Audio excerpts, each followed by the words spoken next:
So many questions, but first impressions. It's actually funny because my husband, who's a doctor, is here, and Yeah. he's like, "What the is this?" Yeah. I mean, I said it was a simulation. It feels like a simulation of people who love to be creative. A simulation of people who love to be creative. and Oh, that wow. just like to yap about that. That should be the tagline of this thing. So your husband's a doctor. Do your parents know what you do? My mom thinks I work for a dinosaur, Okay. but they understand TikTok. We're from Pakistan, so Yeah. in Urdu, they always say TikTok, which means like, Yeah. it's good. Yeah. So that's their perception of TikTok. But just they think know it's that you're successful at least. I think so. I mean, they're still brown parents. They still want to be a doctor. So Yeah. like, I'm successful, but my husband being a doctor is Real like the successful, heat. like, and I'm like, yeah, okay, yeah. good enough. Yeah, I was like, bagged a doctor. Wait a minute, let's Yeah. talk about that piece. Yeah, I mean, my dad is still like, you can still go to med school Were your parents in the in marketing. the medical? Oh, my mom is a pathologist. Okay. My dad is an engineer, and my parents Wow, had so nothing you're just to a do with disappointment. marketing. Yeah, like nothing. I had zero exposure to marketing. I didn't know anybody. Did you know this is what you were going to do?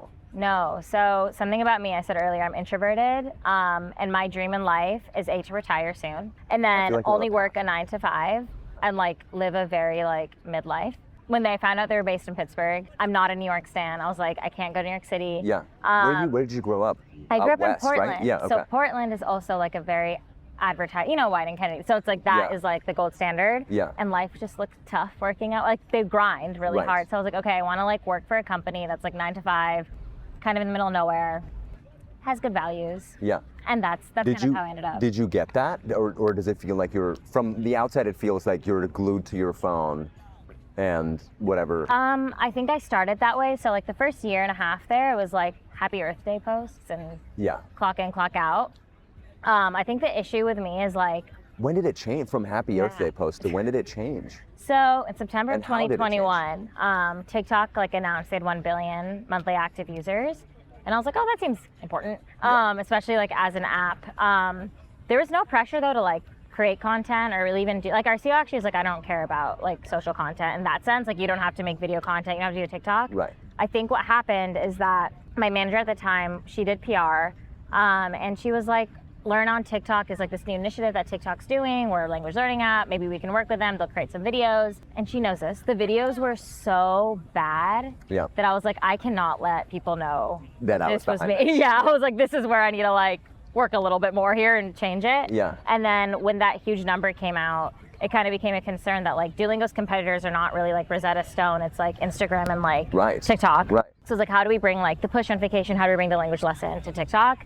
And that's kind of how this strategy was built, where it wasn't really about learning a language. It was just awareness, just getting people to know we exist and Yeah. seeing them like while they're on their feeds to get Duo. on Was their it feed. bad at first? Or was it immediately like, I'm going to have the most fun I can? I think it was that, because Yeah. like again, like I was in Pittsburgh, we weren't like a big marketing org, we weren't an ad agency, no one cared about our marketing. Right. And I think it was just more like And you had nothing to unlearn. nothing. Like, and Yeah. that's the thing. Like I always say, like I came in so fresh in 2020 that I wasn't like, I didn't know that you had to go to legal. I didn't know that you had to Right. like build all these things and all these rules existed. So I just treated it like I would if I was just creating content, and then use Duo as a character instead of Zaria. And then I knew my brand principles, like learn a language, do your lesson, Yeah. and then just went And on no to one at the create it. company kind of slapped your hand immediately about legal and all No, that because stuff. no one like, cared. Like yeah. no one knew about like it's an engineering first org. They were like, okay, like it just Right. wasn't really a conversation until later. Tell me about creating the owl. Yeah, I Like, mean, was okay. that literally that science? Like, oh, I don't want to be front camera facing, so I'm gonna make this thing. Kind of. So the owl existed before. So an amazing artist named Gregory Hartman on our team like created the Duo that you know and Yeah. see. And their whole thing is like learning a language is more better when it's like learning from like characters or humans or things you can interact with, because otherwise it's just boring. Right. So he created this cast of characters, and Duo is like the star of that. And then it got picked up as like an internet meme from our community of being like, Duo's gonna kill you, Duo's gonna come after you because of the push notifications. Yeah. And it kind of just existed on Twitter. Yeah. So we had that lore. And then in the office, we had a crusty owl suit. And I started in 2020, so I was working remote for a year. Yeah. I walk into the office and I see this suit. Yeah. And like I'm in this mode of like, I need to create content. And I was like, we'll just use him as a character. Yeah. And I think I didn't recognize how much people recognized Duo or cared Yeah. about Duo. And sometimes I still forget that. Because Yeah. like, again, like Pittsburgh's a small city. Sure, I have all these followers for Duo, but it's like on my phone, like you're just not exposed to like marketing culture and all these things all the time. And so then we created our first video, and it was genuinely just something I thought would be funny with this guy as a character, because I don't know who else would be in it. Right. So I was like, this mascot suit, Right. and that was that. And do you think that, like, it feels like in the world of social, having a mascot, great idea? Do you think Yeah. it is? I think character is important. So I think there's actually like studies done about like the art of virality, and most of it is like what you need is usually a character, or like it has to be useful to like the human host who's watching it. Yeah. And entertaining, but we say that so much. But obviously, like I think entertainment is like humor. Like people engage Yeah, with yeah. that. Yeah. So I think that's why it's so successful. I think the issue is when everyone starts doing it, it just becomes normal. So now it's like, okay, how do we, like my goal now is like, how do we shift the attention away from Duo and find either a new character, a new thing, something in the product for people to care about, because now everyone's doing mascots. And I'm like, okay, that means it's time. That was going to be my question on, like, instead of like, how do you become successful? Because I think I've heard you say that a lot. Yeah. How do you, what does it feel like having the success and feeling like, where do you go from there? Is there a different kind of pressure? Is there more pressure? I think the most successful things came from the joy of creation and not feeling the pressure of like you know, like being at awards and all this Yeah, stuff. yeah, like yeah. you just were creating. And I think the natural instinct is like everyone wants more. Yeah. So I think for me, it's like I try to keep the spark of creativity alive. And I will say, like, I love working in like back corners. Yeah. So right now, like I'm focusing on our YouTube because no one cares about our YouTube. Yeah. And like that to me is exciting, where I have open playground. Interesting. I can go mess with maybe different world characters or different product screens, or just do something else. Yeah. Where nobody cares about. You're like a musician that got famous off their first album and now doesn't. You Yeah. know, like, I need to work on my sophomore album. And to dealing with that. Yeah, I think on so many levels, like it's weird when I'm like even here, people want to stop and take photos with me, where I'm like, really? Yeah. Like it's like, okay, sure, like let's do it. And then I think it's like, yeah, like I'm 27, and now I'm like, what do I do? What do you- Where's the next step? I did it. I won the World Cup. Yeah, and it's like not. I don't know, like it feels like it would be more like, it is exciting and it's fun, but sometimes you're just like, oh, that's it? Like that, Yeah. like I think it's like the hype of building up to it. Yeah. And I think where I'm struggling with is like maturing now more into that of like, what does it mean to like scale out a creative team? What does it mean to be like a role manager? What does it mean to like build these skill sets that you learn in your 20s that you usually develop like in lock with like your Right. creative skill set, Yeah, but yeah, like yeah. creativity went off, but now it's like, okay, let me focus on my soft skills and like how to like build networks, how to network, how to work a proper 9 to 5, like these things that you just learn in your 20s. Yeah. So tell me how your team is structured. Okay, so my team, I love my team because like we're all misfits. So fun fact about our team, everyone that reports to me at one point was almost rejected or rejected by Duolingo. Amazing. We have an illustrator who wanted to actually work for the design team, got rejected. And then I was like, wait, we actually need like someone who can draw and illustrate Yeah. and be of access to the social team. Yeah. So she's a creative content coordinator, so she makes all the stuff. Yeah. We have a full-time content creator who focuses just on trending day-to-day stuff. We have a college student Yeah. who I found that was That's just their creating title, content, official literally, title. and he Yeah. was doing so well, but he's like a sophomore, so I was like, do you want to contract with us for a bit? Yeah. So he's there, and then we have a production assistant that's only dedicated to creating social content and like making our wildest dreams come true. So we have like minimal time from ideation to post. So that's 5 people. Yeah. And what does your week look like? What's the like cadence of how you create? What happens in a week? So we have every Tuesday we have like a content idea dump where we all like go through and like we choose a theme every week. So like we launched chess. So like this week it was like, okay, chess. Like that's just like the topic. Let's just find trends that match that or things that we can incorporate our brand into. People will dump the ideas and then mainly be like, what's actually Duo's point of view on this?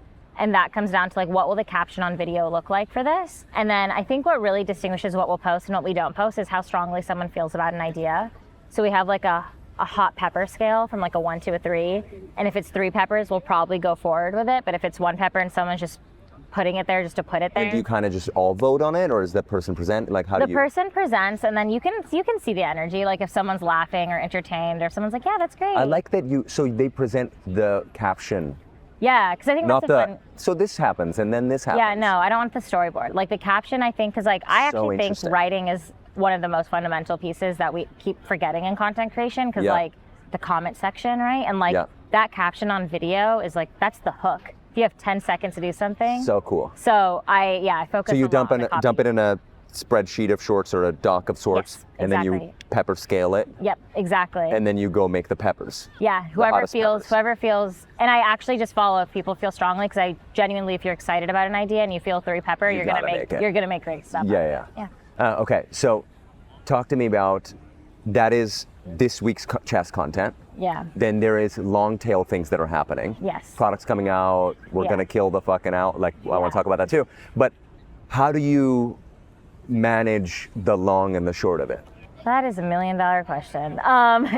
It's really hard. Yeah. I think like what we've unlocked is day-to-day content, producing every single day and posting is huge for our like new user growth. It's huge for our brand. Campaigns are great for like and like Campaigns. awards and Yeah. stuff like that, which is like we need both for a healthy brand. So for us, it's like we're really trying to figure out a way to double dip where like the campaigns we're creating are inherently social first. Yeah. And we have access to like, even if it's like a broader narrative campaign that we're deciding, the production team will know you have to film these 5 shorts in this form that are TikTok audios like first and incorporate that in like the filming schedule. So then we have both in that sense. But I would say like I don't think we've unlocked it. Like there's moments where there's campaigns that go out or like that's not, how am I gonna optimize that? And I'm sure the brand team feels that But way about us too. but even social content and social stunts and campaigns, what do you want to call them, that some of them that are weeks away or months away, Yeah. right? Like we are going to do this thing. Coordination of that into chess today. Yeah. Or like, and how do you find the briefs? I know you said we find the briefs in the comments. Yeah. Is that the only place? Where else do they come from? And when do you do that piece of it? I think for me, it's like, I feel like I just know the brand tone so well and I know our CEO very well and I Yeah. know what he cares about. So it's finding a way to like, what are his top priorities and how do we make it into like social things? So like, yes, chess exists, but we also have like an OKR that's part of our thing where it's like, create 1 viral moment a quarter. And like, that is like, if a trend happens, like if TikTok gets banned, okay, everybody stop everything. We're focusing on this OKR because this is relevant and important now. And then we'll Yeah. work on that.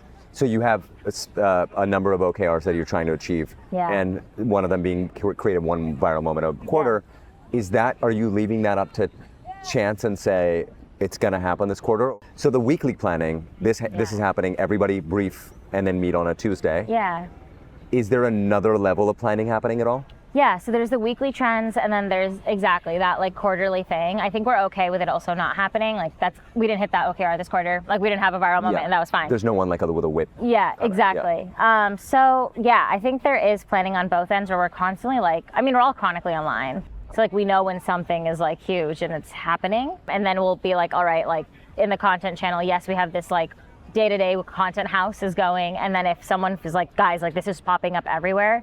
First attempt is usually how do we incorporate it into day-to-day content. But if it's like really big and like we're like maybe we actually need like more production support or we need something bigger, right. Then we have an all hands on deck approach where like we have a safe word on our team called pineapple. And like if we call pineapple, that means everybody drop what you're doing. Like we need to work on this. So Dead Duo was that. We only had a week to turn that around. Wow. Which is crazy. Let's talk about Dead Duo. Okay, sure. I know there was like a long tail. It was an idea for a live for a while product. Tell me, I'm not going to tell you what happened. You tell me. Yeah. So essentially, we change our app icon every maybe like every 3 to 6 months to resurrect users. And a big initiative we're trying to do is get marketing team in the room with product people. How well is that working? How well does... literally the person in the seat right before this works at Chime, and I was saying, because I feel like that handshake is so important, and it almost happens never. Yeah, it's maybe a fist bump, but like, like we're barely, It's so difficult because you have different worlds. My secret is making friends in low places. So like for getting expenses approved or getting things like, become friends with accountant number 1. So the guy on the product team is a really awesome dude. We started in our cohort together. He also graduated in 2020 and he's in charge of app icon changes. And he's like, hey, like, I think because Duo's so centric of app icon changes, like you guys can do stuff. We're like, yeah, like let's just create social content. And so that started when we first like changed it to sick Duo. So Duo looks nasty and gross. We just created like in that day-to-day process, that was one of the themes. Hey, we're changing the app icon, think of 2 trends. Yeah. We did it and it blew up. And we're like, okay, like people like when it matches what they see because it's so Duo. Yeah. So then when Dead Duo came along, he's like, hey, like I saw that worked. What we're doing is like the product team A/B tests like 2 different icons to see like what resurrects new users, and then we go with one. but usually that means you have like a week to create a campaign. So I was like, okay, cool. Like, what would it look like if we actually had support and it wasn't just like me and Kelsey making content, but like we got an art director, a copywriter, we got PR, like what would that look like? So then I was like, okay, like I'll try to set up a team, we'll see. And then it was between Dead Duo and something else. And then they both came out even in the A/B testing. So he's like, all right, like up to you, what do you like? And I was like, well, Dead Duo, just like a punchier hook. That's hilarious. And he's like, okay, sick. And that was that. And then from there, it was like, all right, like Osman's like in charge of that. So he's working on that. He knows I got the social team. We're homies from like just being like, you know, just being in the trenches together. Yeah. And we kind of came up with this pitch. We got both of our teams involved. And then we went with it. I mean, the big caveat was Osman's like, I can only give you a week to work on it because it's going to go live next Tuesday. Right. Yeah. So it was one of that, again, viral moment thing, all hands on deck, like let's make something out of this. How many times did you yell pineapple that time? Oh, lots, Yeah, lots. just the whole People time. were like, it was like everything was on fire. Yeah. And like, I did not realize people cared about Duo that much. Like if Yeah. I'm being honest, I thought it would be like 1 or 2 posts, maybe hit the same virality as Sick Duo. Yeah. Osman's happy with us, we made a good relation with product, we move on. Yeah. And then when the whole world was shaken up, then I was like, fuck, I need to involve PR. I need to involve like all these stakeholders, and our CEO's like, what is going on? Like that's what it became like, Yeah. oh shoot, but it was like good, right? Like What I people were also love happy. about you, though, you are, I love, well, people say I try to take a joke way, way, way too far. I think you're also the queen of like, okay, let's do this now. Yeah. So you're not like panic, yeah. let's go back. Okay, so my biggest pet peeve is when you hear about social, everyone's like, be entertaining. And I'm like, what does that mean? Yeah. So for us, it's actually applying the rules of improv to what we do. And like, that's one of them. It's like, yes, anding, not being a blocker, and really committing to the bit. So it's like, if we kill Duo, we're gonna throw him a funeral at the back of the office. Yes. We're gonna like make PR stuff. Take like, it too far. Yeah, but I think the issue is like, which is like the right thing. You should involve multiple stakeholders when you're Right. taking things as a brand Right. very far. Yeah. I think that's almost like the childish joy in me, The where I was CEO like, should know they're about to get 1,000 yeah, emails. exactly. Yeah. And like that's where I'm like, I feel like they've allowed me to have that space to take risks. Yeah. But it's funny because like even with like Monica, our PR person, we're walking back and she's like, yeah, like informing people's great. And I was like, you're so right. Like Yeah, you need yeah, to yeah. work on that. So I think that's where I'm like, my next mission too, beyond just like making the next viral thing, is like, how do I actually explain a solid, good process to like reactive work and like How do getting you build that stakeholders. culture of risk taking? Like, how do you? Yeah, so I think I didn't build that culture, if I'm being honest. I feel like Duo is like inherently like very That's the culture. test, optimize, test and learn, what's the data. Like you're Yeah. not gonna know the data unless you push it. But they're also very scrappy. So like even with like going back to like our TikTok origin stories, like our CEO was like, I'm not prioritizing this. And I was like, cool, I have an iPhone and we have a suit. I'll do something. I'm not gonna like ask for insane budget. Yeah. But I want freedom. And that's where they give you like that currency is more in the creative freedom Of than it course. is in like Yeah. money. So then we created that, and now I think I built that trust and rapport where they're like, okay, Zaria is kind of crazy. Let her She's gonna, be. yeah, but like let her be. She's cooking, like she's doing something. Yeah. And like even if I cross the line or I mess up, it's like, yeah, that happens. But like you have a 95% like success rate. It's fine. I wonder, when you said making friends in low places, making Yeah. friends all across, that's something I did. I wonder if that's a cultural thing or not. Yeah. Like people would be like, "Whoa, you're not going to get through the legal." I'm like, "Jeff, I know Yeah. Jeff." No, And they're like, actually. "How do you know the legal person?" I'm like, "Oh, Jeff and I hang out all the time." And you're like, "Why do you hang out with the legal guy?" I'm like, "Because of this Exactly. moment. Like, I'm going to Yeah. need Jeff now." 100%. And it's like the people in the lower place are the one doing the work and approving things. Yeah. Like I feel like the last level of like C-suite, we barely like interact with them. Yeah. So yeah, like legal Steve is like he also started right when I started, and we were just like homies. Like that's why like he became so Wonder if that's instrumental. if back home, I'm also from Pakistan. If this Okay. camera didn't know. I didn't know that. You didn't know that? No. I grew up in Pakistan. Really? Yeah, Where in I- Pakistan? I grew up in Lahore. Okay, my family's Yeah. from Karachi, but Oh, I've heard Lahore's beautiful. I've So never you're- been to you Lahore. guys are cooler. You were saying but that's helped me as well. Yeah. Where I'm like, oh, I know somebody. I feel like when I was have a starting this guy. agency, I didn't know anything about agencies, anything about Yeah. like how they run or anything. But I used to just like call people Yeah. and just be like, SOW, what is it? And they're like, scope of work. I was like, where do I get one? They're like, you don't get one, Mo, you make one. I'm like, okay, how does it great. work? Yeah. And he's like, no, it's not. It's not a bank statement. It's like, okay, all right. What do I do? And I think that being able to call a bunch of people and having that relationship really helped in that. And it feels like I mean, we like smuggled Duo across the Canadian border because we had a random driver who was like one of my Algerian's friends' dad's like homie No that way. like drove Duo in a U-Haul. Like that's what I'm saying. I'm like, I got a guy. Like we got a guy to do these things, Yeah. but that scrappy culture is what built us. Are people surprised to see you as the person behind Duo usually? Or do you not get that shock? I think so. I mean, there's like no hijabis here, right? Like that's what I'm like. I think for them, it's like surprising that it's like a brown girl. Yeah. But also for brown girls, they're like, it's not surprising. They're like, that's a brown girl. They're like, before I knew about you, I knew about Duo, and I saw that general humor character, and I was like, oh, I feel like I know this person. And I saw you, and I was like, I fucking know this person. Yeah, bro. Yeah. So it's person. like, yeah. So I think people.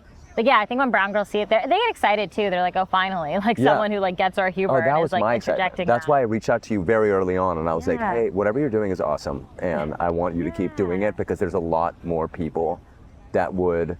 Did that feel like when that happened, when you not Duo? Yeah. Because I think Duo got its fame, Yeah. and then you got your fame. Yeah. What did that feel like? Obviously, like a lot of it is like, yes, I put work in, but a lot of it was also like just great timing. And like I always think like, alhamdulillah, I moved to Pittsburgh. Alhamdulillah, this happened. Like that's how I just processed it, and that's still how I like. And I think maybe that's just like Zaria, but it's like yeah, like I know I worked hard for this, but also like my parents immigrated to America, and I was born with a U.S. passport, and I got all this access. So it's like it's not. Yes, absolutely, I did stuff, but I don't think it's fully me. And like I truly. Do you think that's a healthy, positive thing, or do you think that's a negative thing that you have that point of view? I have that too, and I'm trying to just asking for a friend. I think it's both. I think it keeps you humble. Like my biggest fear is like I don't, and maybe I have, but I was like I don't want to have any ego about this. Is the fear of being egotistical like very on top of mind all the time? Yeah, because it's like, I mean, even getting to be here, like it just doesn't happen really that often. So like being getting to be here, and it's like obviously I worked for it, but like a lot of it was like given to me, and I'll always handle it that way because also like you don't want to work with an egotistical asshole. Like, so that's how I want to be for my team too. Is like, yes, you worked hard, earn it, but like also stay humble, stay kind, and know that like it can be taken away from you in 2 seconds. What's the most frustrating part of your job? Ooh, no one's ever asked me that. That's a really great question. I feel like people don't want to answer that. That's also why. You know? I'll answer. Here's my list. Yeah. I think the most frustrating is like taking social for granted in the sense that like we have an awesome like social team, we have awesome social content, but like we need to be like thinking constantly of like what is our vision, what is our evolution, what's our sophomore album? Yeah. And I think for me it's like I don't know if that's going to come from me. I want it to come from like a team. Like I think that would be the best outcome. So I think for me that's like frustrating. Is like I don't want to be sitting on our hands too much, and like it's so great to ride away, but I don't want us to be irrelevant. Does that keep you up a lot? The fact that this might be you might be a one album. Yeah, exactly. And I actually think every brand can only be known for one thing. I think it's really hard to be known for two things. I agree. Yeah. So like I think for me it's like as long as we accept that fate and like don't try to like keep reworking the hamster wheel of the content treadmill to like keep creating something that maybe its peak was 2022, maybe its peak was 2025, and like be okay with that. And I think it's like that's something I'm still struggling to like convey, I think, to senior leadership. Do you think you've believed it? Yeah, I think that this is our thing. Like I think it's really hard to find multiple things. I think we can expand on multiple things within the TikTok and this Duo world, but like I don't know, it's really hard to make another world character famous. I don't know if we'll be able to do that. Yeah. But like how do you convey that to like a CEO who's like, this is his passion project? Right. So like that to me is like, I don't know if it's frustrating, but it's like it's difficult. Yeah, it's really hard. And it's like it's hard as a social person where it's like I have to do that, but then also create content in 5 minutes. So like it's just different code switching. Besides retiring. When you retire, what's that look like? I mean, I actually am really interested in moving to the Middle East. I think I just like want Where in the Middle East? I really love Doha. Yeah. I just want to like live in a Muslim country. Like I think that's an experience that like growing up I just didn't. I grew up in like Portland, so it's like the whitest of whitest places. Yeah. And my husband grew up in Jeddah, so just seeing like the difference and like I was like, oh, like everyone celebrates Ramadan here, or this happens. So I think it's such a different experience. Yeah, I mean, growing up in Pakistan. It's like here. By here, I mean, I'm going to say this is New York, I guess.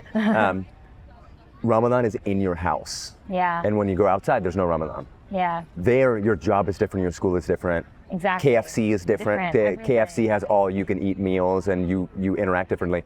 And the day is different. People are, yes, we have watches. Yeah. But there is a certain orientation to the, to the times of the prayer. Exactly. Even if whether it's very internalized or not. Yeah. 100%. And it's a very, I recently went on like this retreat where I didn't have a watch or a phone, but there was church bells. Whoa. And they happened every 30 minutes or an hour. And that helped too. It was a cool way to just be like, have a different perspective on time. 100%. And I feel like it's not even just like if you are part of the culture, you will benefit from being there.